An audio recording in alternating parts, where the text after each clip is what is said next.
Merci à Génération Frexit pour son invitation. Merci à ceux qui sont venus et merci surtout d'être restés. Souverainiste. Souverainiste. Contrairement à ce que certains semblent croire, ça n'est pas un gros mot.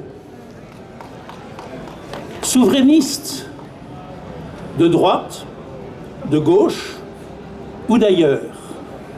La question n'est pas là, la question n'est plus là. Le choix qui s'offre à la France à l'heure actuelle, ça n'est pas entre la droite et la gauche, ça n'est pas non plus, et je dirais encore moins, l'alternative, l'alternance entre les deux vieux partis de gouvernement moribonds qui ne se résignent pas à comprendre qu'ils seront bientôt enterrés. L'alternative, le choix aujourd'hui, il est entre l'indépendance et la soumission. Il est entre la pérennité de la nation et sa disparition. C'est un choix capital.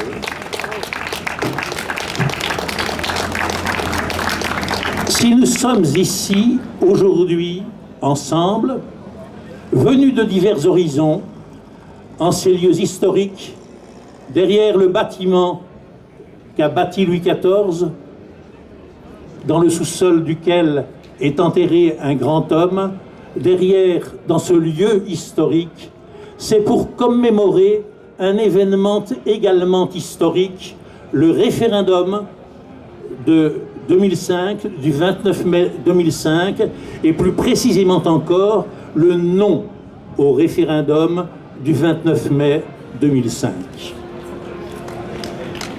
Référendum, c'est un mot et une réalité, c'est un mot qui ont longtemps été entachés de suspicion. On confondait référendum et plébiscite.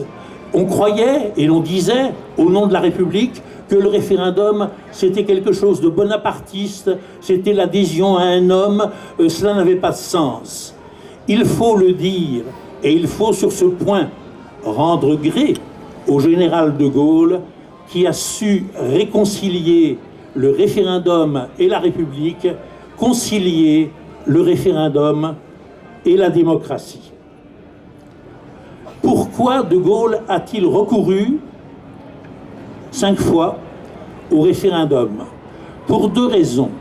La première, c'est qu'il pensait, il estimait, et il l'a dit assez souvent, que c'est au président de la République, au chef de l'État, qu'il revient de donner l'impulsion, de donner les orientations, de dessiner les grandes perspectives, mais qu'il ne peut passer de la conception, de la recommandation, de l'impulsion à l'action que s'il a le feu vert du pays, que s'il a l'accord de la majorité des Français. Et il avait une deuxième raison qui converge avec la première, c'est que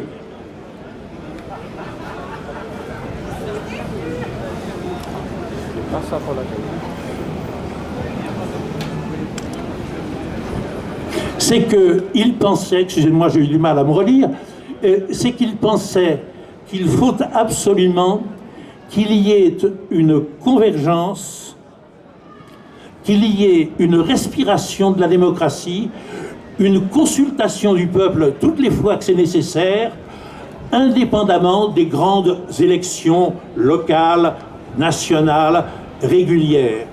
Et c'est ce qu'il a appliqué effectivement. Toutes les fois qu'il a pensé qu'il ne pouvait pas aller de l'avant sans l'accord du peuple, il a recouru au référendum. C'est le référendum de 1958 qui aboutit à l'instauration, à l'acceptation de la Constitution de la Ve République qui nous régit encore. C'est le référendum de 1959 sur l'autodétermination du peuple algérien. C'est le référendum de 1961 sur l'indépendance de l'Algérie. C'est le référendum de 1962 sur l'élection du président de la République au suffrage universel qui est encore en vigueur aujourd'hui. On peut penser ce que l'on veut des questions qui ont été alors proposées, mais il y a deux choses que l'on ne peut pas contester. La première, c'est leur importance, c'est leur caractère essentiel. La deuxième, quoi qu'on en pense, c'est que le général de Gaulle a agi et n'a pu agir qu'avec la caution, qu'avec l'approbation du peuple français dans sa majorité. Cela s'appelle le référendum et cela s'appelle la démocratie, tout simplement.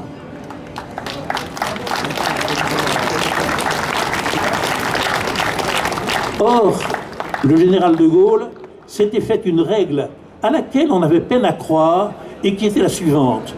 Je propose un référendum et je donne mon avis sur la réponse à donner. Je souhaite que l'on réponde oui. Si l'on répond oui, j'en tirerai les conséquences. Si l'on répond non, j'en tirerai également les conclusions. On ne le croyait pas, un dictateur, pensez donc. Eh bien, il a joué le jeu. Après 4 référendums gagnés, il a perdu le 5e. Qu'a-t-il fait? Il est parti. Et cela aussi, c'est la démocratie. Lorsque, en 2005, il a été proposé aux Français de se prononcer par référendum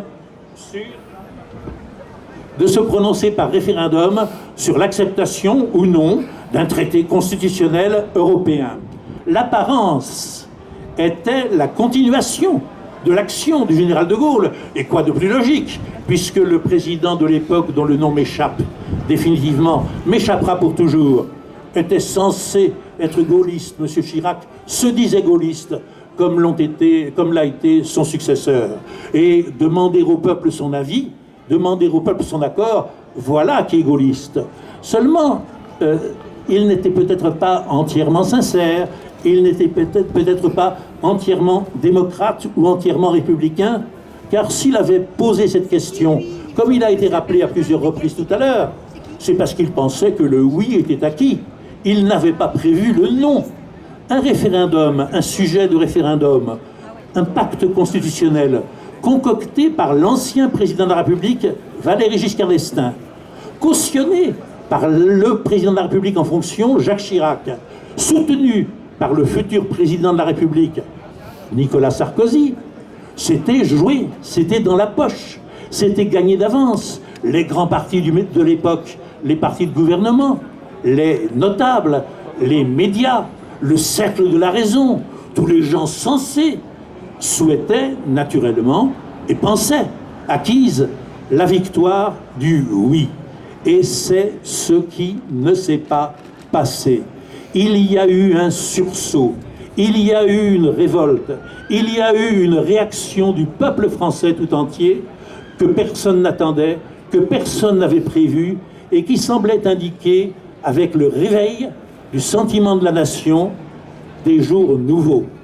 Ce qui n'était pas prévu non plus, c'est la façon dont cette réponse nette à 55% claire, ce refus de l'avancée européenne qui n'était autre qu'un recul de la nation, un recul de l'indépendance, il n'était pas prévu que ce serait refusé et que le peuple français, à la majorité de 55%, ferait le choix de la lucidité. Alors, de la lucidité, du courage et de la liberté. Alors, désemparés, en plein désarroi, après ce résultat qui témoignait déjà du divorce, de la déconnexion entre les élites et la masse du peuple, qu'ont-ils fait? Dans un premier temps, Jacques Chirac a choisi ce qu'il savait le mieux faire, il a ignoré, il n'a rien fait.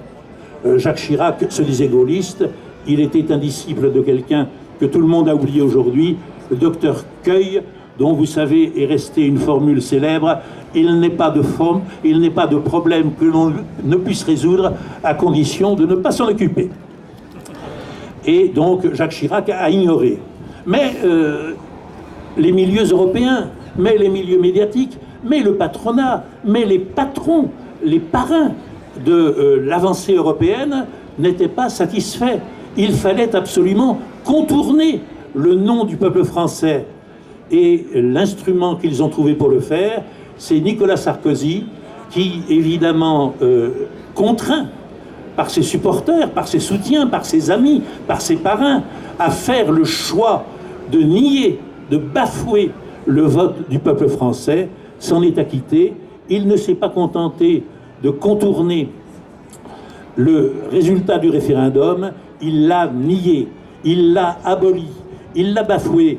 Et parmi les multiples problèmes, parmi les multiples obstacles qui s'opposent à l'heure actuelle au bon fonctionnement de la politique dans ce pays et qui et qui caractérisent le déclin de la classe politique, le délitement du sens civique des Français, la façon dont le non au référendum du 29 mai 2005 a été bafoué compte encore aujourd'hui.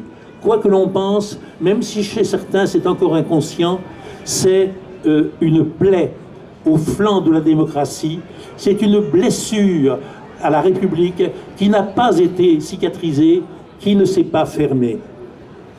Il y a depuis ce temps-là une cassure, une fracture, une rupture entre la classe politique, entre nos différents dirigeants et la grande masse du peuple français qui trop souvent se réfugie dans l'abstention, mais qui, dans certains cas, et c'est votre cas à vous qui êtes ici, a plutôt choisi la résistance, l'opposition, l'action pour contrer cette classe politique discréditée. L'incompétence,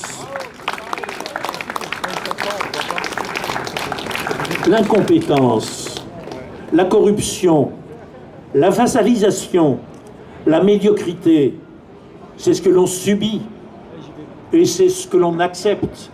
La forfaiture, la trahison, c'est ce que l'on ne peut pas admettre, c'est ce que l'on refuse. Seul le peuple tout entier pourra revenir, et il reviendra sur l'escroquerie, sur l'enfumage, sur la duperie dont il a été victime. Nous sommes à l'heure actuelle dans un pays où le peuple ne fait pas confiance à ses dirigeants. Mais nous continuons à faire confiance au peuple.